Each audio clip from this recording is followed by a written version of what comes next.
ओम नमः शिवाय। मैं हूँ जुईली वावे और महाशिवरात्रि के दिन आप सबको बहुत बहुत शुभकामनाएं। शिव जी किस चीज का प्रतीक है? What does Lord Shiva stand for? Masculinity, virility, a lot of energy। उनके तांडव डांस में बहुत सारी एनर्जी की जरूरत होती है। ये सारी चीजें हम फिटनेस और न्यूट्रिशन में कैसे जुड़ सकते हैं? We can talk about hormonal balance for men, right? थोड़े दिन पहले मैंने एक पोस्ट किया था टेस्टोस्टेरोन पे, उस पर मुझे काफी लॉट्स ऑफ क्वेरीज आए।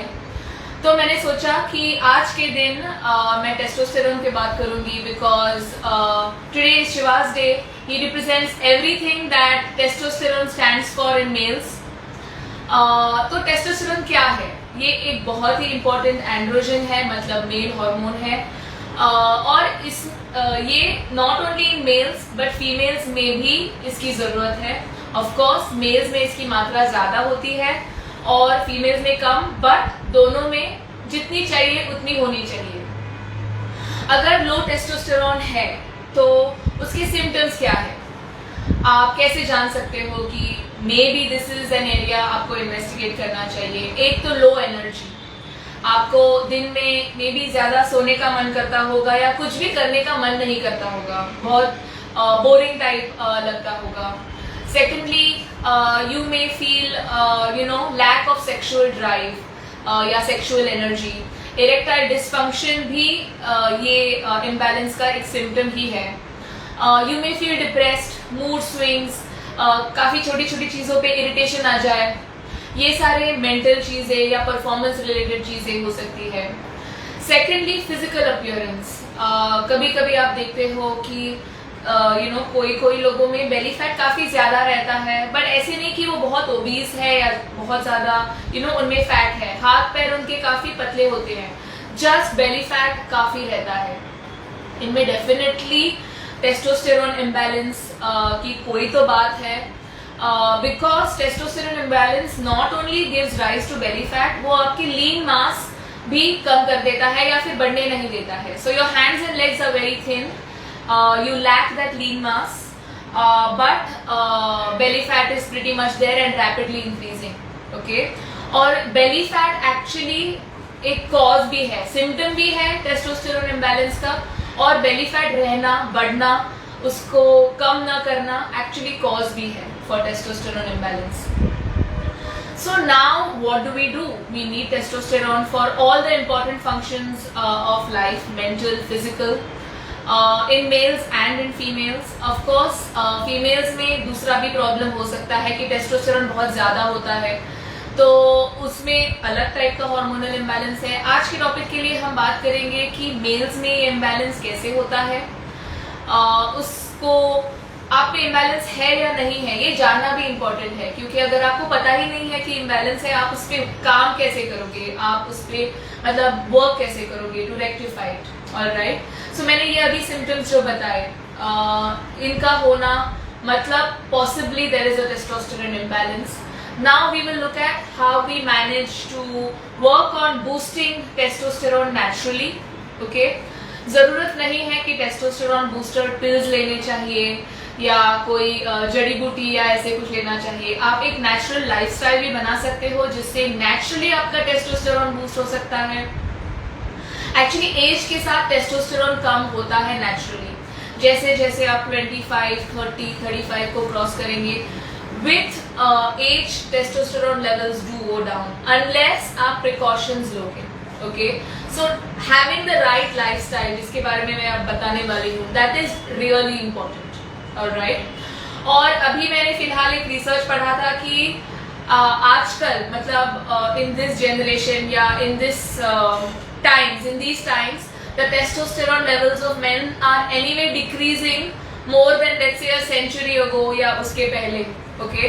So even if you are in the healthier levels, वो healthier level 100-200 years से कम है, because naturally the human population's testosterone levels are going down.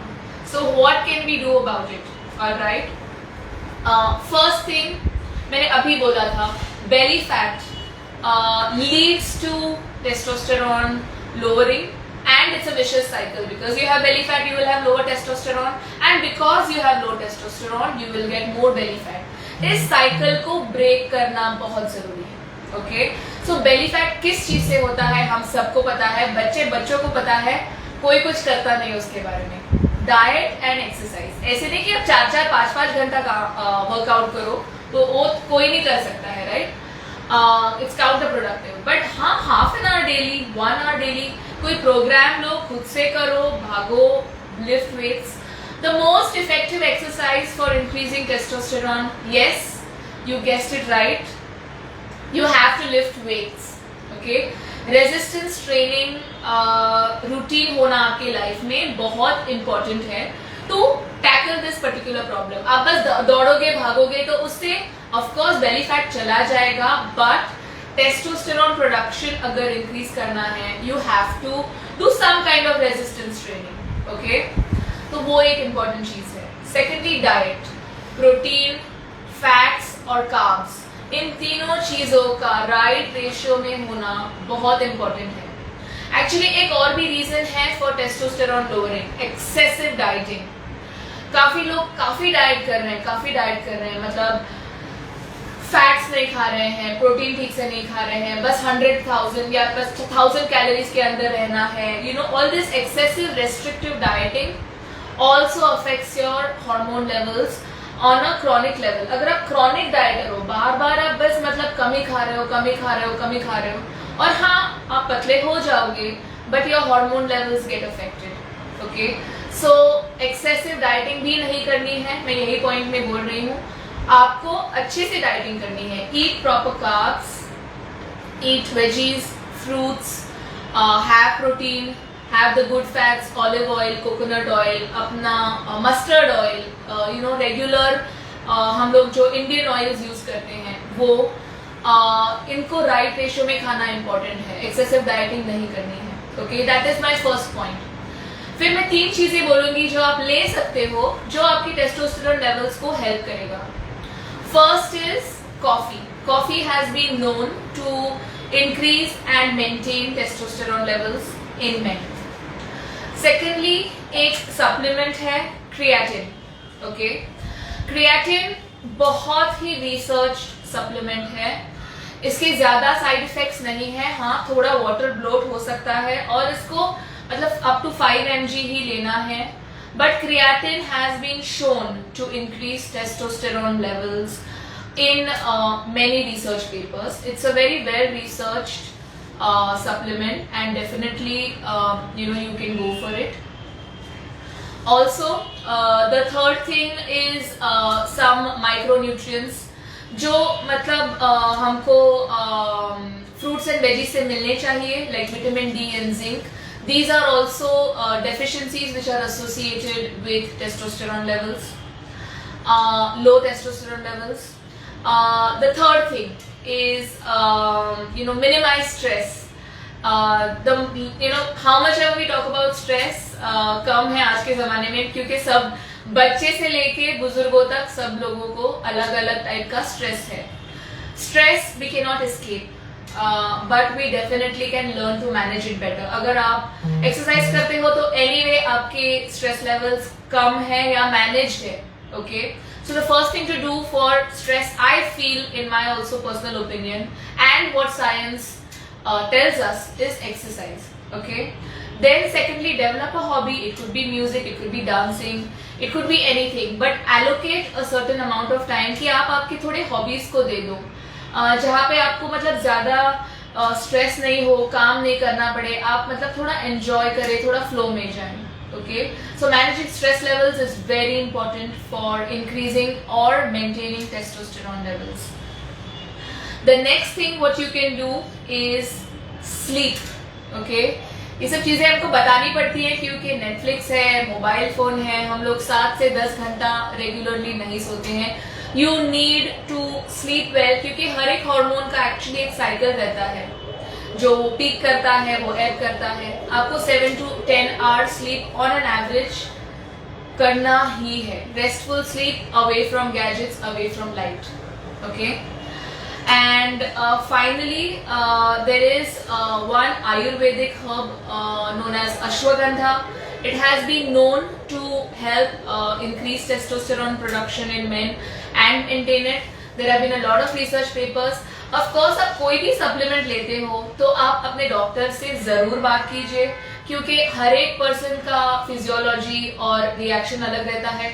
I am just giving you a generalised research based idea कि हाँ, शायद अश्वगंधा आपको help कर सकता है. But definitely discuss it with your nutritionist, dietitian, coach या डॉक्टर टू बिफोर प्रोसीडिंग, क्योंकि आप कुछ और मेडिसिन ले सकते हो और उससे शायद कुछ रिएक्ट कर जाएगा. एंड फाइनली एक लास्ट चीज है प्लास्टिक्स. उसमें BPA नाम का एक इंग्रेडिएंट रहता है. Now this can increase a lot of hormonal imbalance in you, or it mimics hormones in your body, okay, like estrogen. तो मेन में अगर एस्ट्रोजन बढ़ता है तो मतलब फीमेल हार्मोन अगर बढ़ता है तो टेस्टोस्टेरोन अकॉर्डिंगली कम हो जाता है. मेन में ऑफ कोर्स टेस्टोस्टेरोन ज्यादा होना चाहिए as compare to estrogen levels, because that's nature and that's how it should be, right.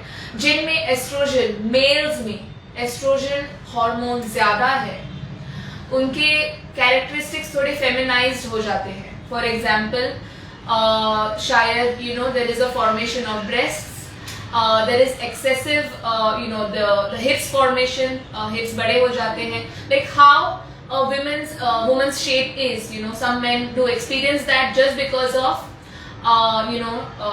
conversion of testosterone to estrogen. And one of the things is exposure to this BPA. जो plastics रहते हैं, हम कभी कभी plastic का बर्तन लेके ही उसको माइक्रोवेव में डाल देते हैं. हीट में वो BPA बहुत ही ज्यादा एक्टिव हो जाता है. सो एंश्योर अगर आप कुछ माइक्रोवेव कर रहे हो, you are doing it in glass utensils and not plastics. And एक चीज मैंने देखी है, बिस्लरी लोग लेते हैं और उसको एक महीना चला लेते हैं. It's a one time use plastic. It's a cheap plastic, it's a thin plastic, और वो वाटर में वो BPA लीच हो सकता है. तो वन टाइम यूजेज को आपको वन टाइम यूज प्लास्टिक ही रखना है. Alright, so I hope you guys have learned something about this, I think very common condition in men today. ऐसा नहीं है कि हार्मोन बैलेंस बस विमेन को ही अफेक्ट करता है. हार्मोनल इम्बैलेंस मेल्स के लिए भी आज काफी इम्पोर्टेंट हेल्थ टॉपिक बन गया है, और आप इस पे जरूर काम कर सकते हैं खुद से. It is reversible in many conditions over a period of time. If you have any questions, you can inbox me, you can reach out to me on my the mobile number in my profile. I'd be very happy to help you out with your issues. And that's it from me today. Goodbye.